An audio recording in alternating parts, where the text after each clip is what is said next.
कभी सोचा है कि एक नन्हा सा बीज कैसे एक विशाल आसमान छूते पेड़ में बदल जाता है? इसका राज छिपा है पौधों के ऊतकों में। एक ऐसी दुनिया जो हमें आंखों से दिखाई नहीं देती, उसकी अदृश्य वास्तुकला में। तो चलिए आज इसी छिपी हुई दुनिया की सैर करते हैं। ये सवाल सुनने में बहुत आसान लगता है ना? पर जरा सोचिए, एक छोटा सा बीज, उसमें ऐसी क्या ताकत होती है कि वो एक विशाल बरगद का पेड़ बन जाता है? आखिर उसे कैसे पता चलता है कि क्या करना है? इसका जवाब छिपा है ऊतकों की दुनिया में। तो ये ऊतक यानी टिश्यू होते क्या हैं? इन्हें आप कोशिकाओं की एक स्पेशलिस्ट टीम समझिए। एक ऐसी टीम जहां हर सेल का, हर सदस्य का एक खास काम होता है।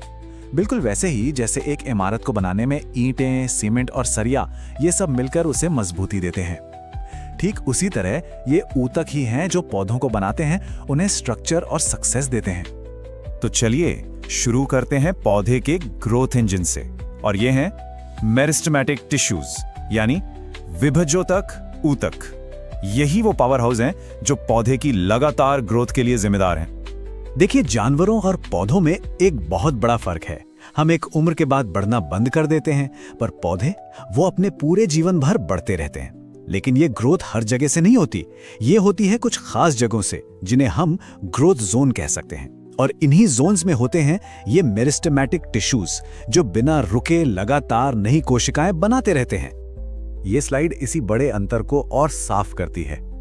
एक तरफ है पौधों की ग्रोथ, जो कुछ खास हिस्सों तक ही सीमित है, जैसे तने और जड़ की नोक पर या फिर तने की मोटाई में। और दूसरी तरफ है जानवरों की ग्रोथ, जो आमतौर पर पूरे शरीर में एक साथ होती है और एक उम्र के बाद रुक जाती है।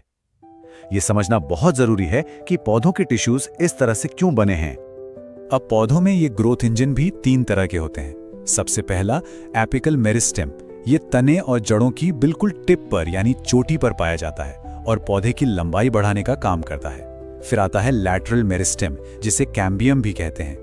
ये तने के किनारों पर होता है और पेड़ की चौड़ाई या कहें कि उसकी मोटाई बढ़ाता है। और तीसरा है इंटरकैलरी मेरिस्टेम, ये पत्तियों के बेस पर या गन्ने जैसी गांठों पर मिलता है और उन हिस्सों को बढ़ने में मदद करता है।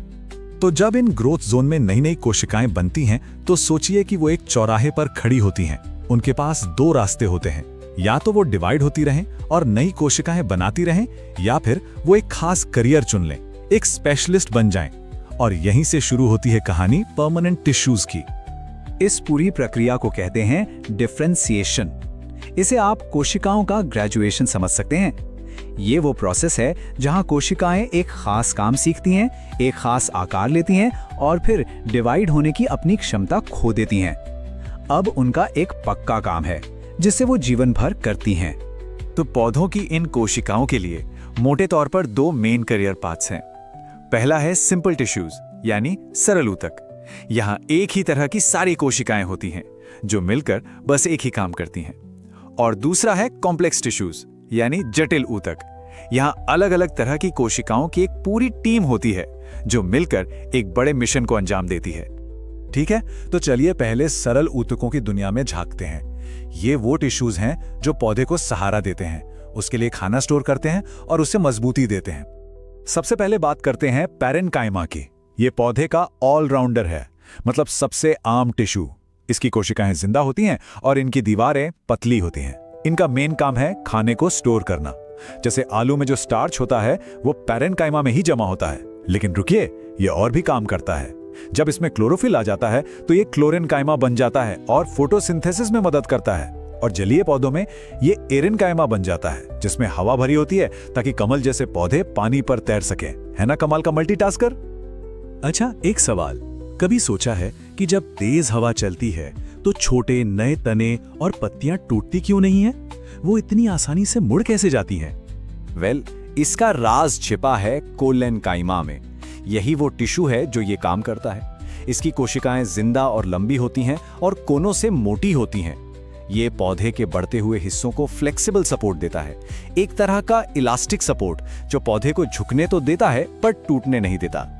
ठीक है, फ्लेक्सिबिलिटी की बात तो हो गई, पर उस कठोरता का क्या?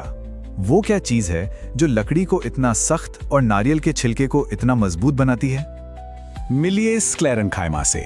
ये पौधे का कंक्रीट है। उसका ढांचा ये टिश्यू मृत कोशिकाओं से बना होता है, जिनकी दीवारें लिग्निन नाम के एक नेचुरल सीमेंट की वजह से बहुत ज्यादा मोटी और सख्त होती हैं।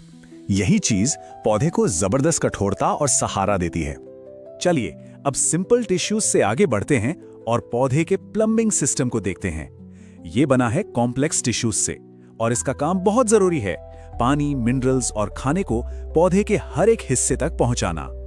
तो पौधे के इस प्लम्बिंग सिस्टम में दो मेन पाइपलाइन होती हैं, जाइलम और फ्लोएम। जाइलम को आप एक वन वे हाईवे समझिए। इसका काम है पानी और मिनरल्स को जड़ों से खींचकर सिर्फ ऊपर की तरफ यानी पत्तियों तक ले जाना, बस एक ही दिशा में। इसकी ज्यादातर कोशिकाएं मृत और खोखली होती हैं, बिल्कुल एक स्ट्रॉ की तरह, ताकि पानी आसानी से ऊपर बह सके। दूसरी तरफ है फ्लोएम।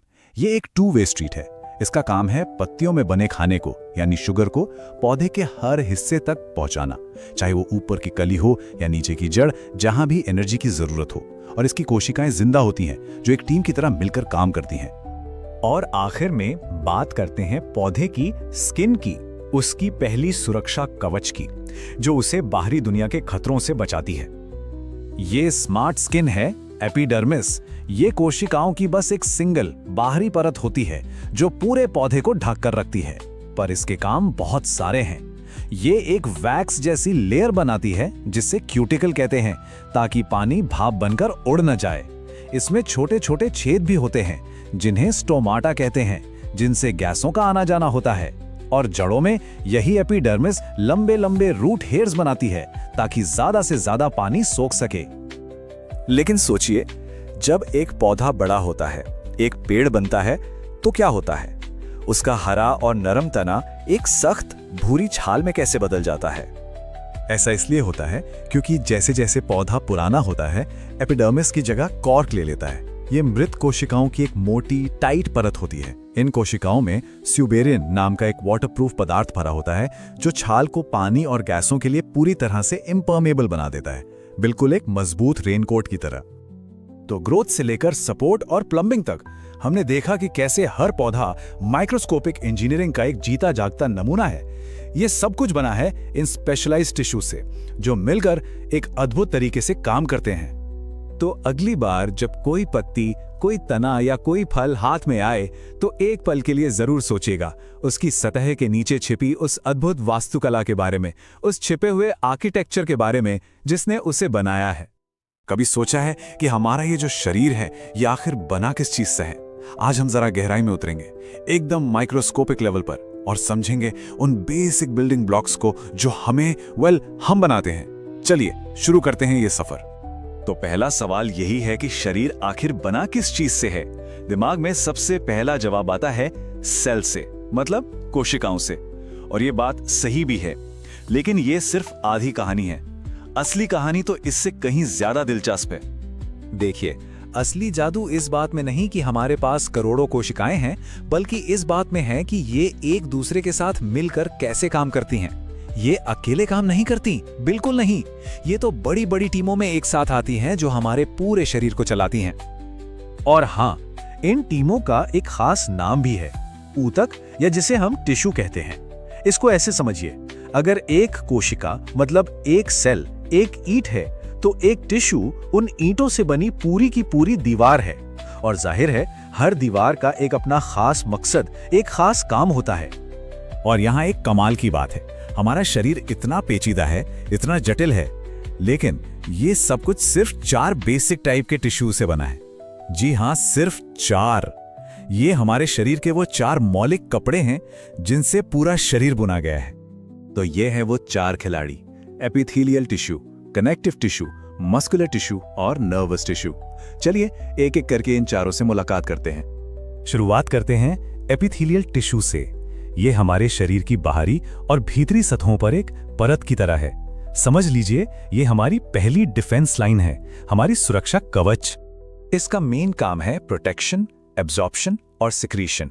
ये हमारी त्वचा की बाहरी परत भी बनाता है और हमारे अंदरूनी अंगों को भी लाइन करता है, मतलब उन्हें अंदर से ढकता है।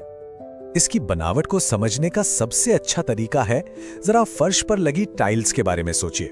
इसकी कोशिकाएं एक दूसरे से बिल्कुल वैसे ही सटी होती हैं, इतनी कसकर कि उनके बीच कोई गैप ही नहीं होता। इसी वजह से ये एक मजबूत बैरियर, एक दीवार बना पाती हैं। पर सवाल यह है कि क्या सारे एपिथेलियल टिश्यू एक जैसे होते हैं? नहीं, बिल्कुल नहीं। देखिए, फेफड़ों जैसी जगहों पर जहां गैसों का आना जाना लगा रहता है, वहां कोशिकाओं की सिर्फ एक पतली सी सिंपल लेयर होती है। लेकिन हमारी स्किन मतलब त्वचा, जिसे रोज कितनी रगड़ और घिसाव झेलनी पड़ती है, वहां पर कोशिकाओं की कई सारी परतें होती हैं, जिन्हें हम स्ट्रैटिफाइड कहते हैं। मतलब जैसी जरूरत वैसा डिजाइन। चलिए अब जरा और गहराई में चलते हैं और देखते हैं कि ये सब कुछ एक साथ जुड़ा कैसे रहता है। यहाँ एंट्री होती है कनेक्टिव टिश्यू की। जैसा कि इसका नाम ही है, ये शरीर के अलग अलग हिस्सों को कनेक्ट करता है, उन्हें जोड़ता है और सहारा देता है। और इसकी वैरायटी देखकर तो आप हैरान रह जाएंगे। क्या आप जानते हैं कि हमारा खून यानी ब्लड वो भी एक तरह का कनेक्टिव टिश्यू है? इसका जो लिक्विड मैट्रिक्स है प्लाज्मा, वो पूरे शरीर में न्यूट्रिएंट्स और गैसों को ट्रांसपोर्ट करता है। ये लचीला भी हो सकता है। जरा अपनी नाक या कान के ऊपरी हिस्से को छूकर देखिए। ये जो मुलायम सा हिस्सा है, ये है कार्टिलेज, एक और तरह का कनेक्टिव टिश्यू जो हमारे जोड़ों को चिकनाहट देता है। और आखिर में ये एकदम ठोस और मजबूत भी हो सकता है। हमारी हड्डियां, जो हमारे शरीर को पूरा ढांचा और सपोर्ट देती हैं, वो सबसे कठोर कनेक्टिव टिश्यू हैं। इनका मैट्रिक्स कैल्शियम से बना होता है, जो इन्हें कमाल की मजबूती देता है। तो सोचिए, लिक्विड खून से लेकर ठोस हड्डियों तक, लिगामेंट्स से लेकर टेंडन्स तक, कनेक्टिव टिश्यू ही वो गोंद और वो फ्रेमवर्क है जो हमारे शरीर को एक साथ जोड़े रखता है। तो ठीक है, हमारे पास अब एक ढांचा है, लेकिन उसे हिलाने के लिए एक इंजन भी तो चाहिए। बस यहीं पर काम आता है मस्कुलर टिश्यू यानी पेशीय ऊतक। हमारे शरीर की हर एक हरकत, चाहे वो छोटी हो या बड़ी, इसी की वजह से होती है। ये टिश्यू लंबी लंबी कोशिकाओं से बना है, जिन्हें हम मसल फाइबर्स कहते हैं। इन फाइबर्स के अंदर कुछ खास तरह के प्रोटीन होते हैं जो सिकुड़ सकते हैं और फिर फैल सकते हैं। इसी कॉन्ट्रैक्शन और रिलैक्सेशन से मूवमेंट पैदा होता है। हमारे शरीर में ना 3 मेन तरह की मसल्स होती हैं। पहली स्केलेटल मसल, जो हमारी मर्जी से चलती है, मतलब ऐच्छिक, हाथ हिलाना, चलना फिरना सब इसी से। दूसरी है स्मूथ मसल, जो हमारे अंदरूनी अंगों में होती है और अपने आप काम करती है। और तीसरी सबसे खास कार्डियक मसल, ये सिर्फ हमारे दिल में होती है, ये भी अपने आप चलती है। और इसकी सबसे बड़ी खासियत, ये कभी नहीं थकती। सोचिए, कभी नहीं। और अब आते हैं आखिरी और सबसे कॉम्प्लेक्स हिस्से पर, हमारे शरीर का कमांड सेंटर, नर्वस टिश्यू यानी तंत्रिका ऊतक। ये वो नेटवर्क है जो शरीर के बाकी हिस्सों को कंट्रोल करता है और उनके साथ कम्युनिकेशन करता है। हमारा दिमाग, हमारी स्पाइनल कॉर्ड और सारी नसें सब इसी से बनी हैं। इस पूरे सिस्टम की जो सबसे छोटी और अहम इकाई है, वो है न्यूरॉन नाम की एक स्पेशल सेल, जिसे बिजली की तेजी से मैसेज भेजने के लिए ही डिजाइन किया गया है। हर न्यूरॉन में डेंड्राइट्स नाम की शाखाएं होती है जो सिग्नल को रिसीव करती हैं, और एक लंबा सा धागा होता है जिसे एक्सॉन कहते हैं, जो सिग्नल को अगली सेल तक पहुंचाता है। ये बिल्कुल एक बायोलॉजिकल तार की तरह काम करता है। इन न्यूरॉन्स के जरिए जो मैसेज भेजा जाता है, उसे नर्व इंपल्स कहते हैं। ये एक छोटा सा इलेक्ट्रिकल सिग्नल है जो हमें सोचने, महसूस करने और हरकत करने की ताकत देता है। सब कुछ पलक झपकते ही हो जाता है। तो अब हमने चारों तरह के टिश्यूज के बारे में जान लिया है, लेकिन असली खूबसूरती इस बात में है कि ये अलग अलग काम नहीं करते। ये सब मिलकर एक कमाल की सिम्फनी की तरह काम करते हैं।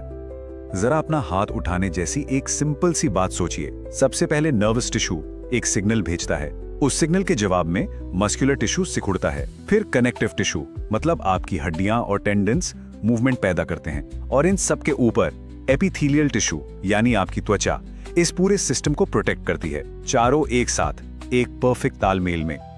यही वो अद्भुत तालमेल है जो हमें जिंदा रखता है और काम करने लायक बनाता है। और ये हमें सोचने पर मजबूर करता है कि जब किसी बीमारी या चोट की वजह से ये नाजुक सा बैलेंस बिगड़ जाता है, तब क्या होता है। ये एक ऐसा सवाल है जो हमें हमारे शरीर की इस बेहतरीन बनावट की अहमियत का एहसास दिलाता है।